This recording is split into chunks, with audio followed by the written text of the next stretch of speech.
Hey guys, in today's video I'm going to be showing you how to improve your score in the challenge mode on the Arkham games. For this video, in the background I'm going to be just playing Arkham Origins, doing the 100 to 1 challenge. If you want to watch this video without any commentary, that is also on my channel, so I know a lot of people like to watch stuff like this without hearing someone talk the whole time, so that video is available on my channel. But let's go ahead and get started. What you're going to want to do at first is, I know I'm kind of contradicting what you see on the screen right now, but you're not going to just want to go in swinging wildly. You're going to want to try to keep things controlled. You're going to want to jump around a lot. But we'll get into that later. And just keep in mind, these tips will work for any of the Arkham games, during any of the modes. It's just most useful during challenge mode, when you're trying to get a high score. So what you're going to want to do first of all is, of course, keep your combo as high as possible.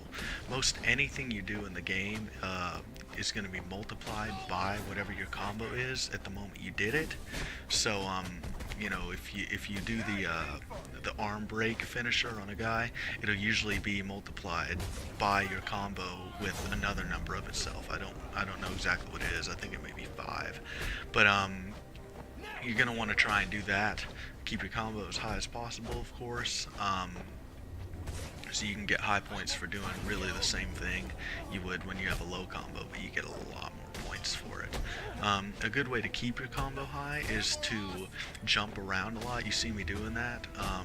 It's a really good way to stop people from trying to hit you, because they can't get you. It's kind of cheap. It's you know, we've all played those games where the boss just seems like he's running around everywhere and you just can't be touched. Well, with this method, you're that guy. So as annoying as it may be, honestly, it's not the most fun way to play the game. But if you're looking to get a high score, or you're just a completionist and want to get 3 medals on every single challenge map, that's a good way to do it. It will take longer to do the challenges, especially if you're on like a huge one like this that you're watching now, but as far as I've seen, it's the best way to keep your combo and stop yourself from getting hit. Now what you're going to want to do once you have that combo, you know, every 8 hits you get a special move that you can use. The best one to do is the AX move. When you're playing as Batman, it's going to be the one where he jumps in the air and the swarm of bats come down. As you see in this video with the Initiate Bruce, it's going to be the Ninja Stars. I believe it's the same thing for Batman in Arkham City. You know, you can do the exact same thing.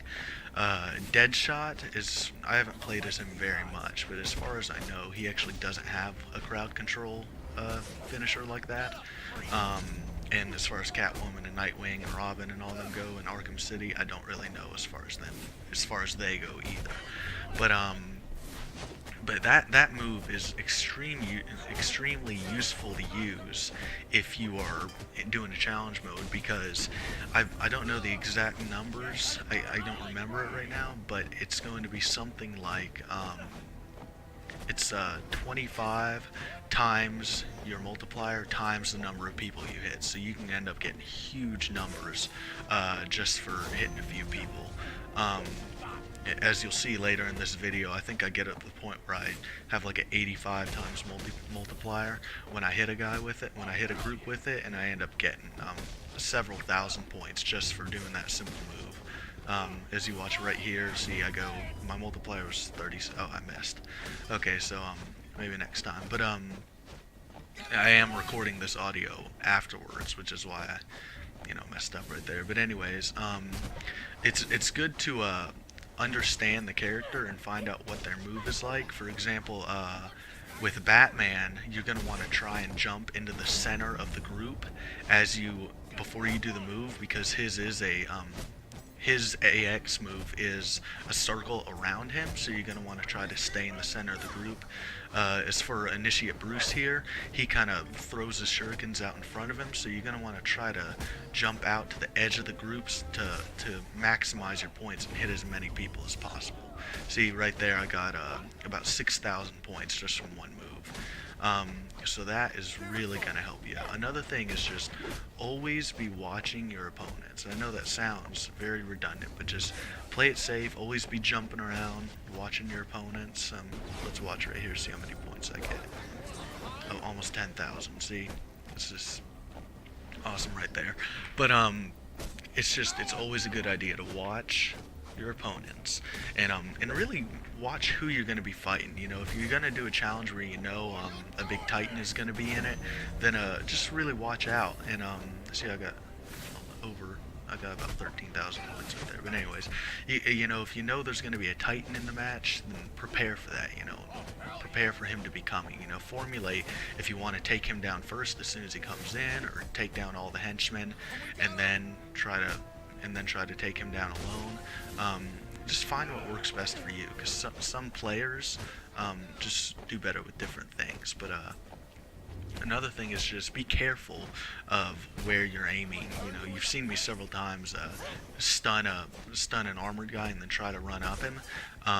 If you're watching closely, that's because I was trying to do that to a guy who had a riot shield, and it didn't work.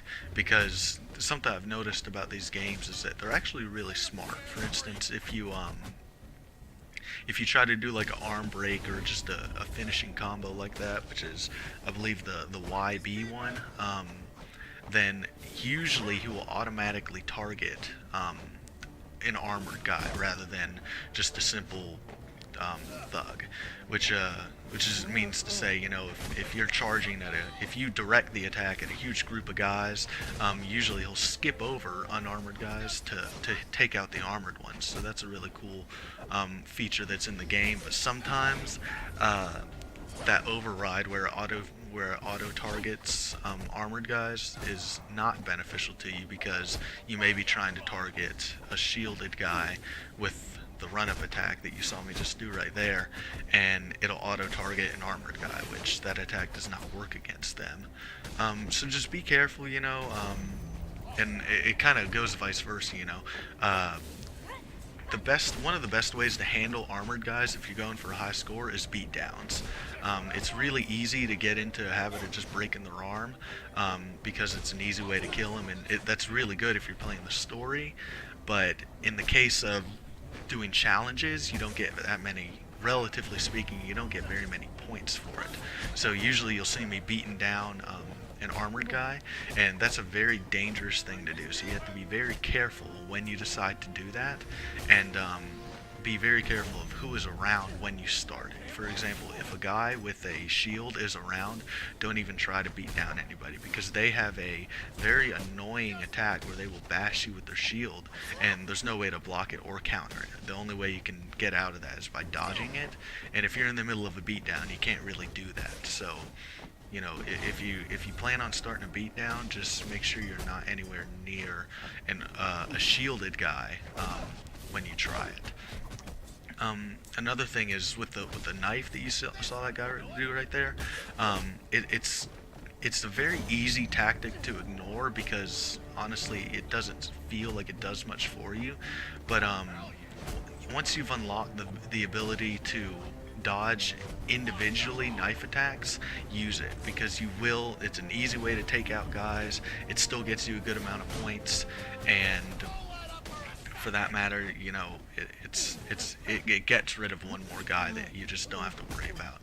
So as far as that goes, that's really all of the tactics I can think of right now. I'm just gonna go ahead and stay quiet for the rest of the video, and if I see or remember something else, I may pipe in from time to time. But other than that, just enjoy the video.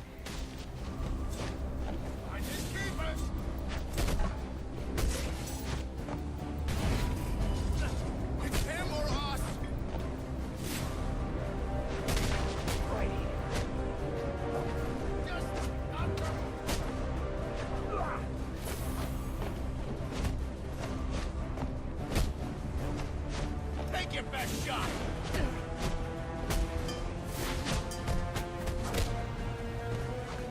Alright guys, I'm back. I just wanted to just come in and give a little bit more commentary on the video itself.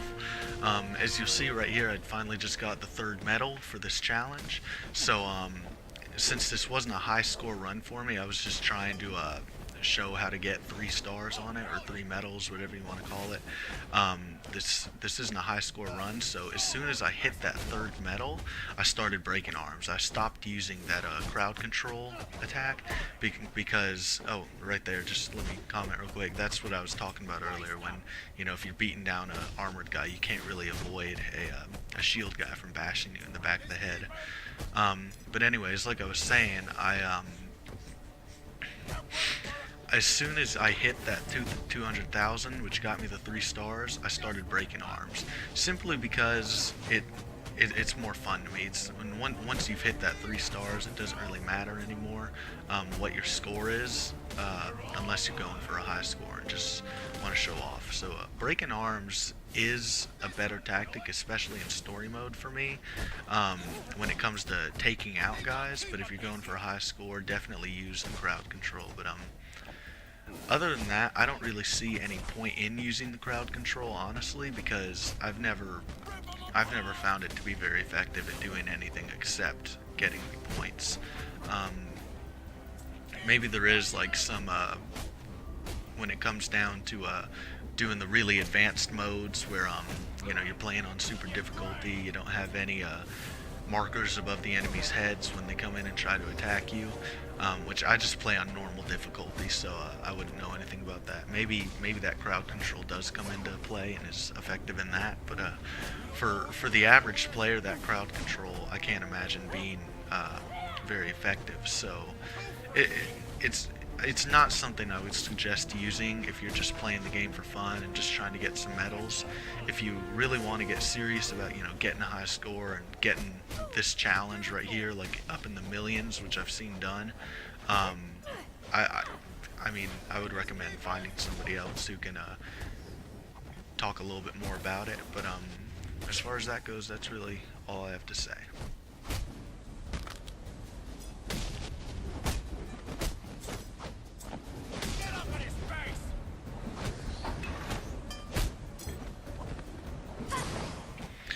Alright guys, one more thing I noticed I forgot to mention earlier in the video. When it comes to using the method where you jump around a lot, a good way to you know, but that method in and of itself is not going to be very effective unless you know, when you jump around, it's usually a good idea to like leap over an enemy, punch one guy, and then leap again, and just repeat that over and over. It gets really repetitive, but it's the best way to keep yourself from getting hit, because they won't have time to actually hit you. And if you'll notice, when you jump, they actually cancel their attack. If someone was swinging at you as you jump, unless they were a knife guy, they will almost always cancel their attack. So again, that's just, you know, punch a guy just with one punch real quick, then jump over a guy, then one punch, then jump over a guy, then one punch. It's really easy to get bored doing that and just decide, oh, I'm gonna do like take 2 or 3 punches, and it's important to resist that temptation if you really want to get a high score, because it's not very fun. But if you want to get a high score, it's best to not take risks like that and get greedy with it. But anyways, I just wanted to mention that, and thanks for watching.